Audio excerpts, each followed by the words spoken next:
তাহলে যারা এটা বলতে চান যে আমরাই যাব, তাহলে বোঝা গেল ওরা হাসিনা মার্কার একটা নির্বাচন করার চিন্তা করতেছে। নির্বাচন কমিশনকে আইনের আওতায় আনতে হবে, অ্যাকাউন্টেবিলিটির ভিতরে আনতে হবে। প্রধান নির্বাচনী কমিশনাররা আগে কোনো আইনের আওতায় ছিল না, যা ইচ্ছা তাই করছে। আমরা দাবি করছি যে নির্বাচন কমিশনকে আইনের আওতায় আনতে হবে, অ্যাকাউন্টেবিলিটির ভিতরে আনতে হবে, যাতে তারা অন্যায় করলে রিটায়ারমেন্টের পরেও বিচার করা যায়। দুইজনকে মোটামুটি ভাবে আইনের আওতায় আনা হয়েছে, সাবেক দেখছেন কিনা। এটার পরে বাকিরা কি খুব ভালো আছে মনে করেন?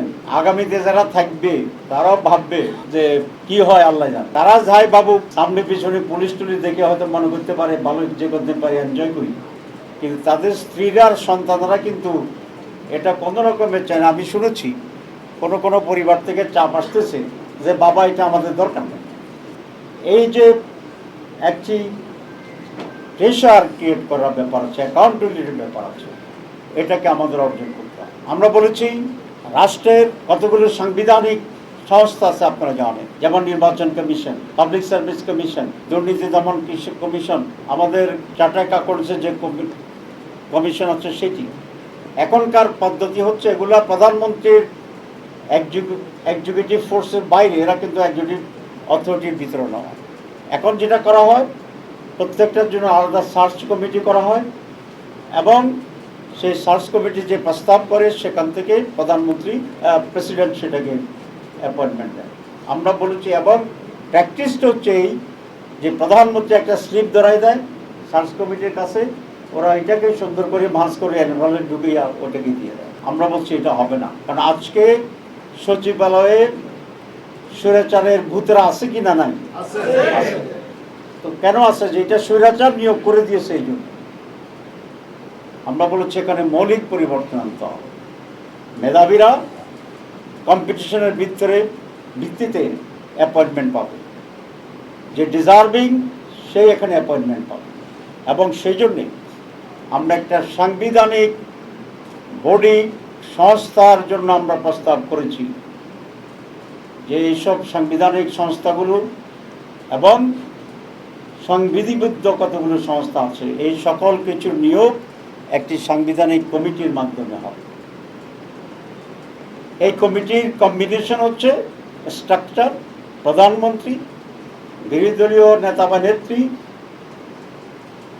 স্পিকার, ডেপুটি স্পিকার, প্রধান উপদেষ্টা, প্রধান বিচারপতির পক্ষ থেকে সুপ্রিম কোর্টের একজন প্রতিনিধি এবং প্রেসিডেন্টের পক্ষ থেকে একজন যোগ্য প্রতিনিধি। এটা পার্মানেন্ট সাংবিধানিক বডি হবে, যেই যখন যেভাবে ক্ষমতা যায় এই স্ট্রাকচার হবে।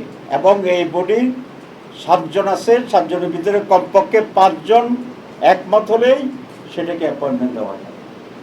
তাহলে কি যোগ্যতার ভিত্তিতে হওয়ার সুযোগ আছে না? নির্দলীয় হওয়ার সুযোগ আছে। এখানে বিএনপি একটু আপত্তি করে, দুইটা কারণ।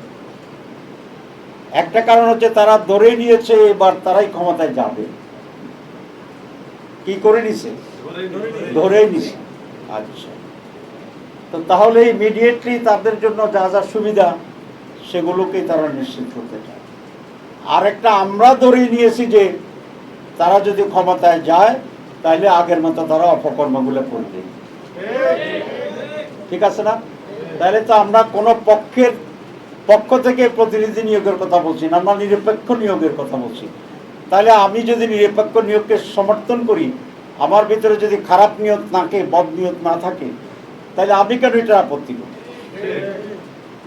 আর আগামী নির্বাচনে কে ক্ষমতায় যাবে এটা কি নির্ধারিত হয়েছে?